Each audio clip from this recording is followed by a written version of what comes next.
যে বিষয়টার উপর বলা হবে থ্যালাসেমিয়া কন্ট্রোল আমরা কিভাবে করতে পারি।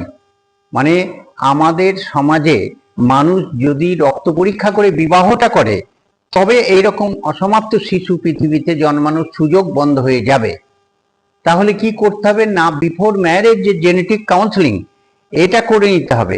এই জেনেটিক কাউন্সেলিং করে নিলে আমাদের মধ্যে যদি